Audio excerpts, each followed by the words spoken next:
warahmatullahi wabarakatuh. Waalaikumsalam warahmatullahi wabarakatuh. Bagaimana kabarnya anak-anak? Baik, Pak. Baik, ada yang tidak hadir? Hadir semua, Pak. Oke, sebelum kita mulai pembelajaran, kita rapikan dulu tempat duduk. Sampah dan hal yang dapat menghasilkan agar video kita pada hari ini dengan lancar. Biar anak untuk mengambil berkah video kita pada hari ini, kalau kita bacakan Al-Basmalah. Bismillahirrahmanirrahim. Dan dimohon kepada Bapak dan Rahman agar membacakan surah Al-Ikhlas untuk berkah hari ini. Bismillahirrahmanirrahim. Qul huwallahu ahad, Allahus samad, lam yalid wa lam yulad wa lam yakul lahu kufuwan ahad. Shadaqallahul azim. Sallallahu alaihi. Mudah-mudahan ayat yang dibacakan oleh anak Bapak Aditya dapat memberikan berkah pada KBM kita hari ini. Amin amin ya rabbal alamin. Bapak nampak anak-anak Bapak kurang semangat, mungkin dulu refreshing terlebih dahulu sebelum mulai pembelajaran. Jadi hari ini Bapak akan memberikan speaking, yaitu tepuk semangat, yaitu supaya anak Bapak semangat dalam mengikuti pembelajaran. Yaitu nanti seperti tepuk pramuka gitu kan, yaitu semangat. Harus semangat ya, biar anak Bapak fokus pada video kita hari ini. Oke, mulai. 1, 2, 3. Semangat. Semangat. Very absurd kita semua.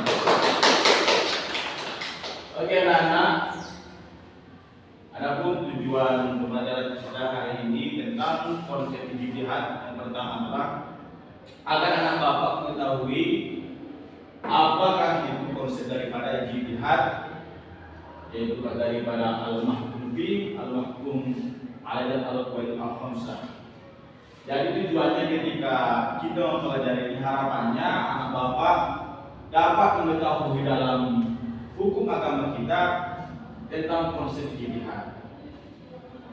Dan juga ini merupakan daripada pembelajaran kita sebelumnya. Ada yang masih ingat materi kita sebelumnya? Materi apa? Sumber hukum Islam. Dan materi kita sebelum pada minggu yang lalu adalah tentang sumber hukum Islam. Dan pada hari ini materi kita adalah tentang konsep jihad, yaitu al-mahkum fi, al-mahkum alaih dan al-qawaid al-khamsah. Dan di sini Bapak menggunakan media yaitu PPT sebagai pembuat ataupun PowerPoint daripada poin-poin materi kita pada hari ini. Dan Bapak memohon kepada anak Bapak untuk memperhatikan PPT dengan bersama agar nantinya dapat mengikuti alur pembelajaran dengan baik. Bagi anak-anak, kita masuk kepada materi kita pada hari ini tentang konsep jihad. Nah, sebelum kita masuk kepada materi, kita dudukkan dulu anak-anak apa itu jihad. Ada yang pernah dengar jihad? Pendapat. Aisyah, apa jihad? Pendapat, Pak. Pendapat. Jihad itu bisa diartikan dengan pendapat. Pak, udah tidur, Pak. Oh, ini kurang bagus betul ya. Ya, Pak. Aditya, apa itu jihad? Itu pendapat. Lain pendapat. Disepakati juga bisa.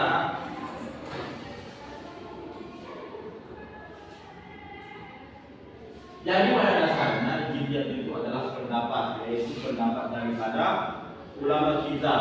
Dan yang perlu diperhatikan dalam jihad ini, ketika seorang ulama ingin memberikan jihad, harus memenuhi daripada syarat-syarat yang ada seperti ilmunya harus bagus dari ilmu bahasanya, mantik, balaghah, ingatan yang kuat, adil, tidak suka berbohong dan sebagainya.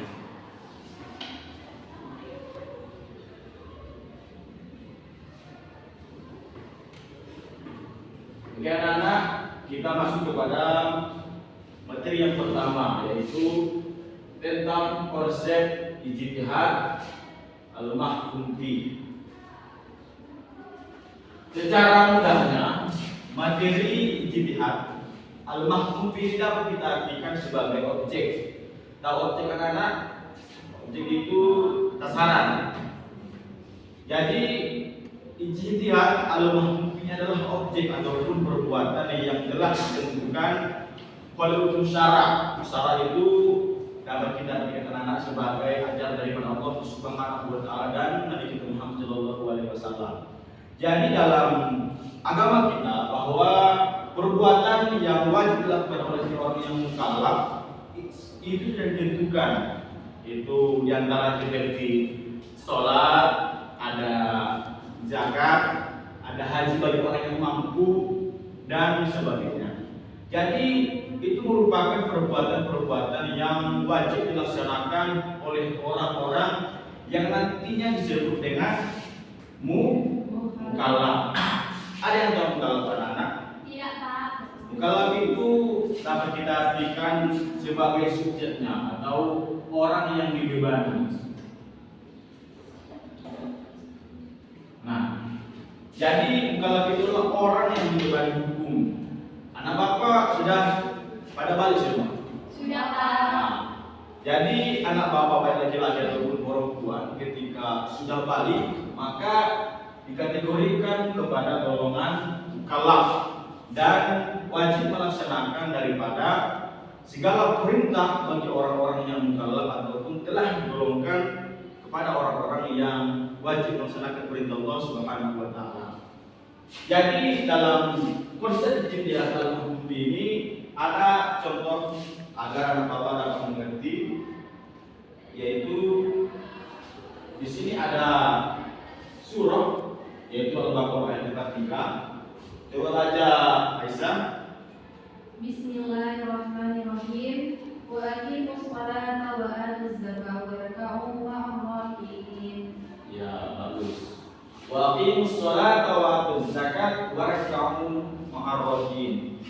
Nah, wa aqimus sholat dalam kaidah nahwu atau kaidah sorofnya ketika ada kalimat yang menunjukkan amar ataupun perintah, maka dalam Al-Quran itu mengandung kewajiban kepada orang muslim.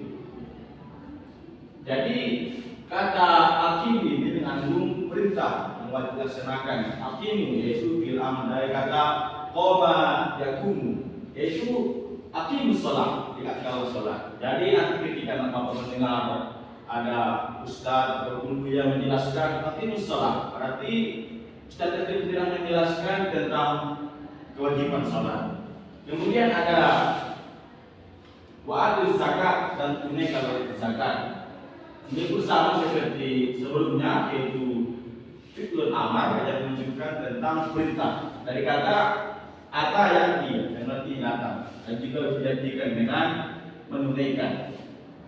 Jadi ini merupakan contoh daripada al-mahkum fi, yaitu merupakan perbuatan yang wajib dilaksanakan oleh seorang yang mukallaf, yaitu mengerjakan sholat dan membayar zakat bagi orang yang memenuhi daripada syaratnya. Kemudian contoh yang lain juga ada, yaitu pada surah Al-Hasr ini yang menjelaskan tentang larangan. Maka ketika bicara tentang nahi ataupun kalimat larangan dalam Al-Quran sama seperti sebelumnya, mengandung larangan yang wajib ditaati oleh seorang muslim. Di sini dikatakan dalam terjemahannya, katakanlah Muhammad, maka aku bacakan apa yang diharamkan Tuhan kepadamu. Jangan mempersekutukan. Nah, jangan mempersekutukan. Yaitu di sini dikatakan Allah bisyukur, jangan bersekutu dengannya. Ini juga menjadi kalimat nahi, la taqtul, jangan membunuh. Jadi ini merupakan larangan yang mutlak bagi seorang yang mukallaf dalam kehidupannya untuk didahului.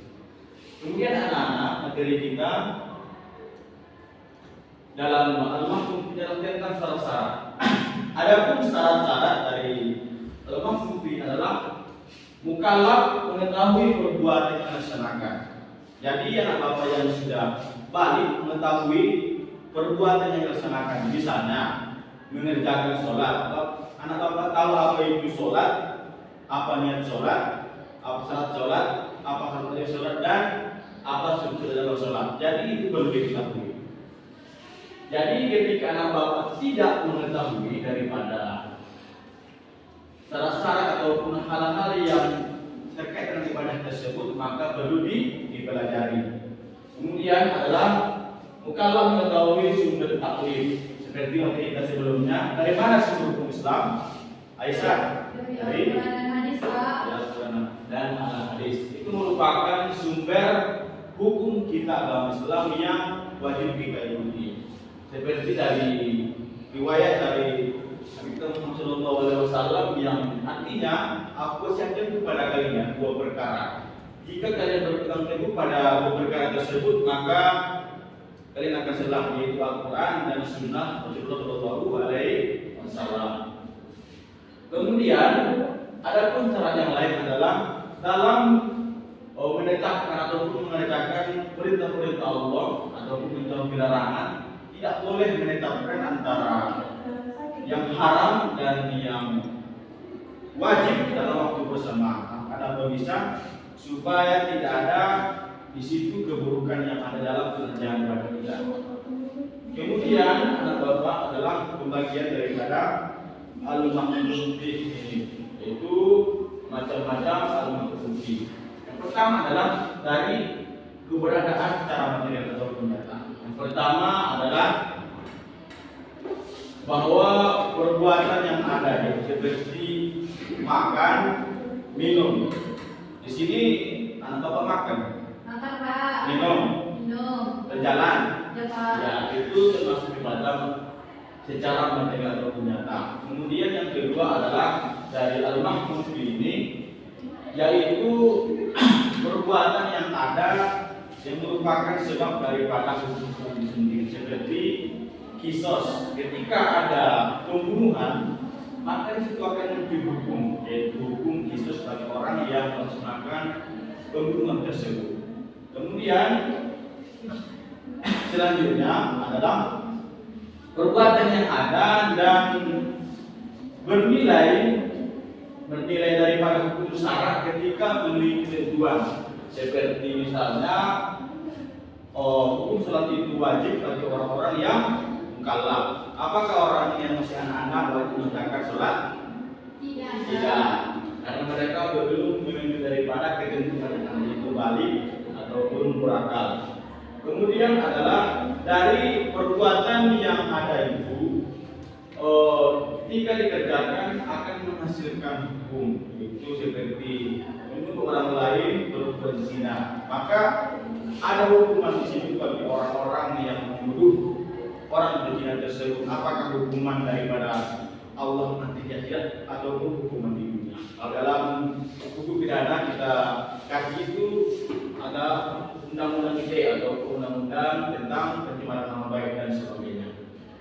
Kemudian anak-anak adalah dari segi hak yang terdapat dalam perbuatan. Yang pertama adalah hak Allah Subhanahu Wa Taala. Ada yang tahu Allah Subhanahu Wa Taala? Ada yang tahu anak-anak adiknya?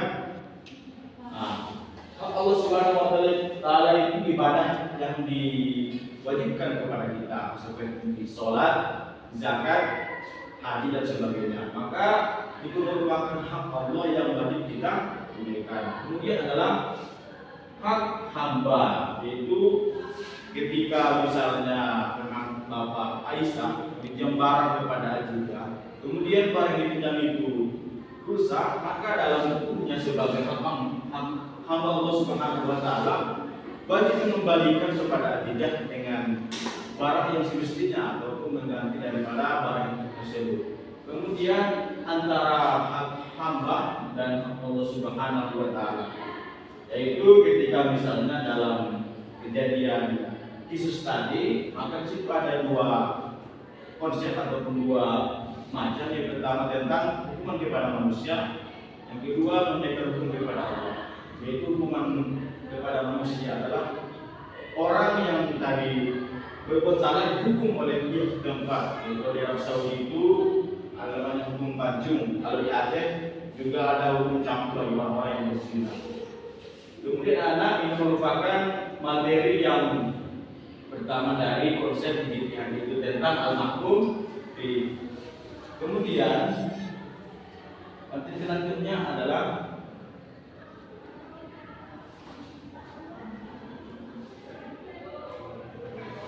al-mahkum alaih.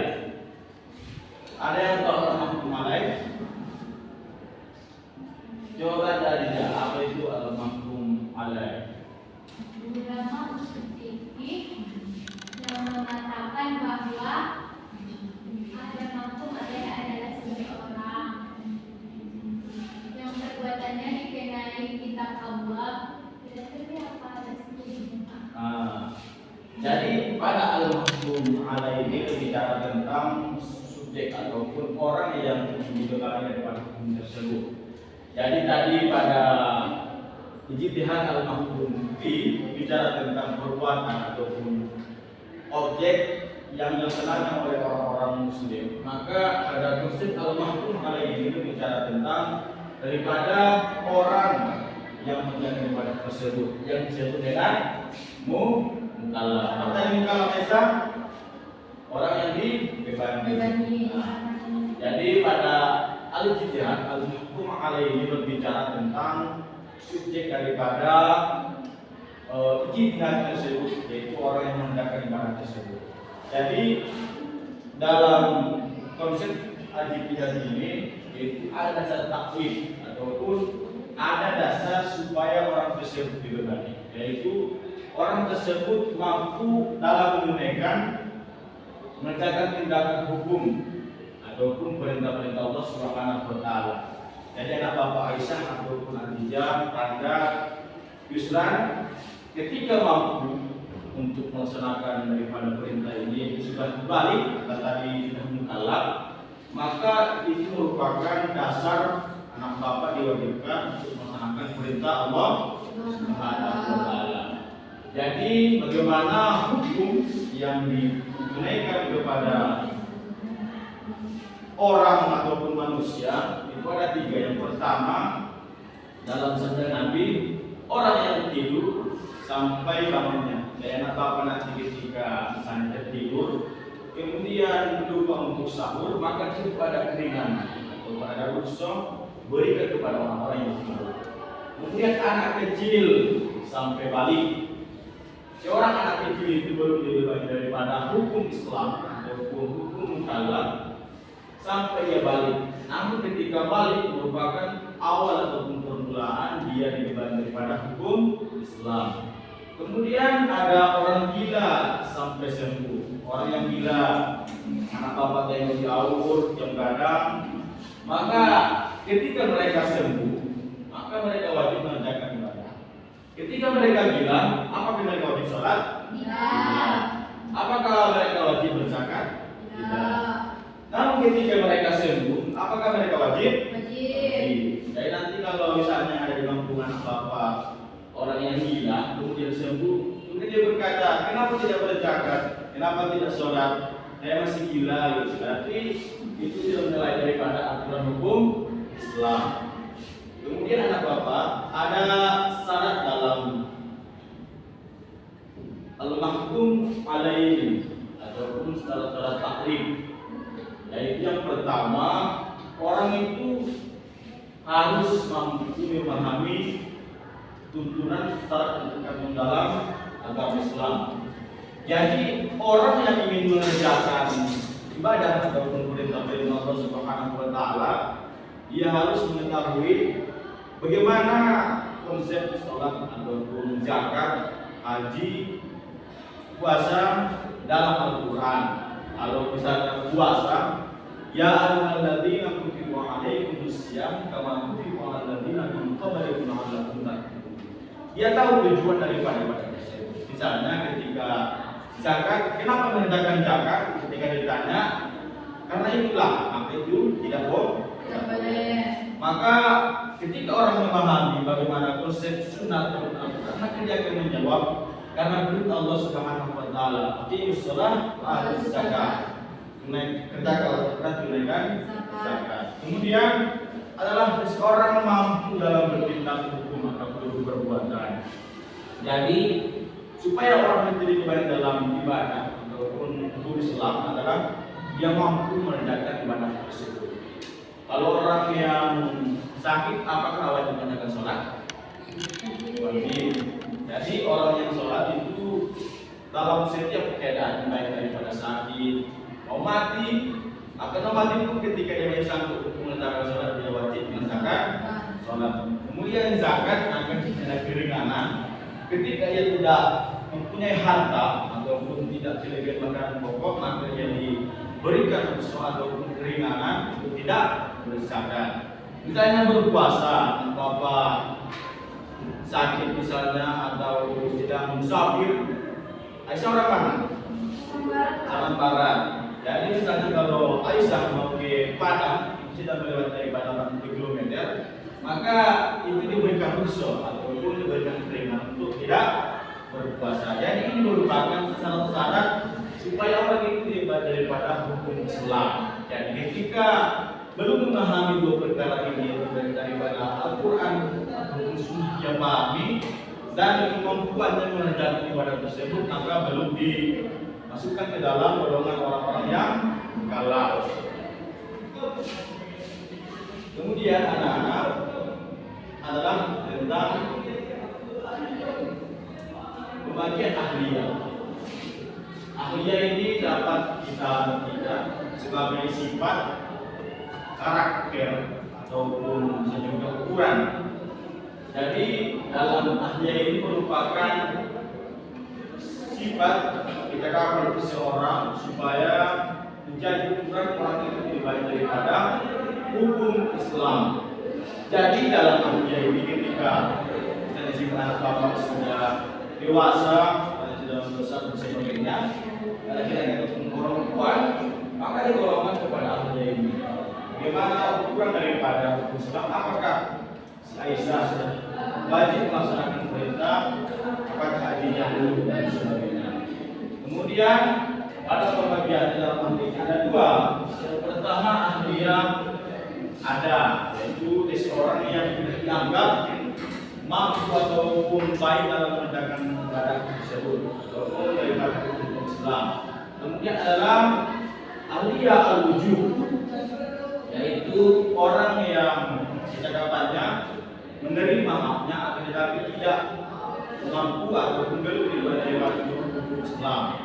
Maka ini ada dua anak. Yang pertama yaitu orang-orang manusia ataupun anak yang belum di dunia, maka ia menerima wasiat, betul?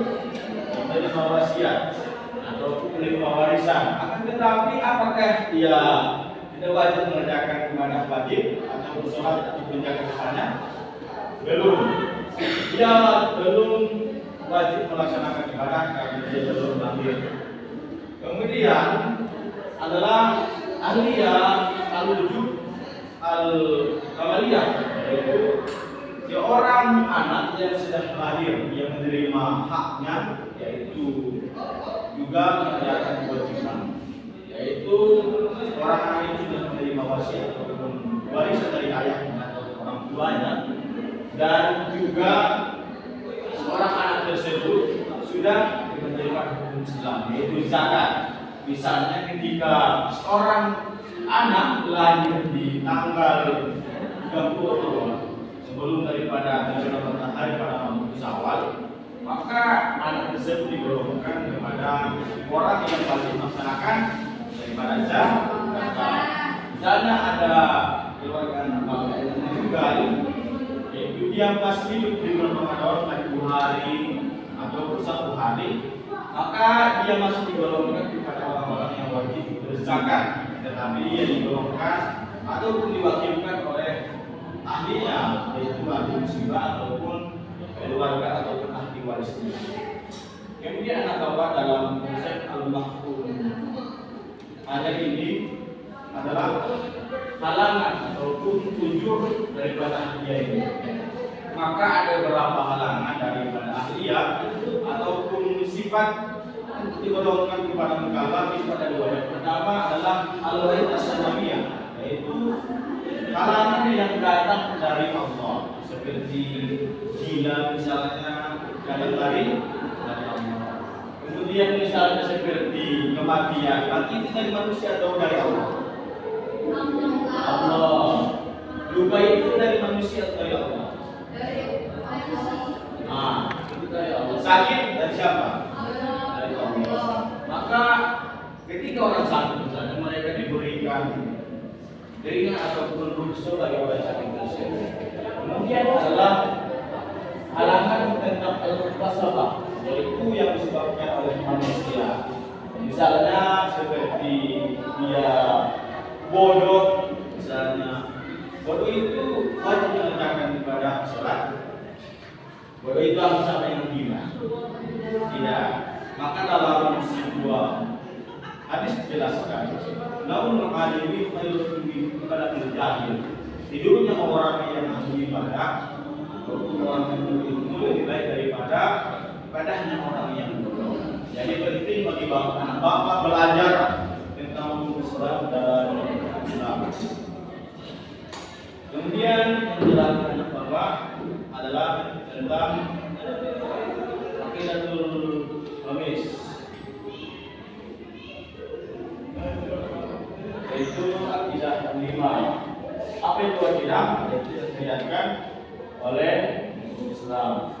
Yang pertama, temukan pada tujuannya. Segala perbuatan ada pada niatnya. Sholat harus pada niatnya. Ibadah juga harus ada niatnya. Kemudian adalah sesudah itu dan ada kemudahan. Ketika apa-apa misalnya dalam perjalanan kita sanggup berpuasa, maka itu kemudahannya itu rukhsah untuk tidak berpuasa. Kemudian adalah keraguan tidak menghilangkan daripada keyakinan. Misalnya bapak ragu apakah Allah itu nyata, apakah Allah itu ada, ragu menjelaskan dalam hati, maka belum hilang keyakinan. Maka kemudian adalah kemudian itu harus dihilangkan. Misalnya bapak pergi di hutan, baru makanan tinggal, tetapi yang apa beberapa hari tidak makan, maka ada lagi ataupun ada ular yang menyerangkan, maka anak bapak boleh mengkonsumsi yang haram tersebut untuk menghilangkan dalam dan kesukaran. Kemudian adalah kebiasaan dan hukum. Dalam konsep fikihnya al-adatul hukmi, yaitu pada itu adalah hukum. Apakah dalam jual beli anak bapak beli gorengan, beli skoen ada akadnya? Ada. Ada anak bapak beli, saya beli bubur, saya terima gitu. Ada. Jadi pada kebiasaan kita di masyarakat boleh menjadi. Oke, anak-anak yang merupakan materi kita tentang ijtihad al-mahfufi al-malai dan al-qawaidul khamis. Dan dapat disingkatkan membagi anak bapak beberapa kelompok supaya lebih memahami intinya dalam materi ini. Pertama 3, kemudian ada sampah. Kemudian kelompok kedua ada Aisyah dan Nabi Rasulullah. Silahkan mencari daripada materi ini, kemudian berikan bapak penjelasan dengan kesimpulan. Kami berikan waktu ini sekitar 1 menit. Ya, tak bapak, karena waktu yang terbatas, maka anak bapak nanti presentasikan pada yang terakhir. Dan coba berikan dulu di kelompok itu sudah hijab. Apa yang dipahami dari materi kita hari ini? Kita pandang dulu yaitu ijtihad mahfuz, yaitu yang dimaksud dengan objek atau perbuatan seseorang yang dipakai terkait dengan perintah syariat. Oke, anak, maka itu sudah dimaksudkan mungkin daripada materi kita pada hari ini. Dan kesimpulan materi kita pada hari ini adalah bahwa itu adalah pendapat daripada ulama atau orang-orang yang telah diberikan kebebasan untuk memberikan pendapat. Al-mahfufi adalah tentang dia perbuatan yang oleh manusia. Al-mahkum alaih adalah tentang suci ataupun orang-orang yang dipatokkan atau ditentukan dalam hukum Islam. Kemudian yang terakhir al-qawaid wal qamis, akidah yang lima yang telah disepakati oleh para ulama kita, yaitu ulama yang terpercaya, yaitu ulama dunia. Dan anak ingatkan agar nanti kita juga baca dan materi di depan paham kembali, dan juga mengingatkan agar semangat belajar dan tetap sungguh-sungguh dalam kebaikan. Dan anak bapak akhiri kita hanya kurang berkenan, mohon maaf kepada Allah, mohon maaf kepada anak bapak semuanya. Mungkin sekian akhirul kalam dan Allah ya Assalamualaikum warahmatullahi wabarakatuh.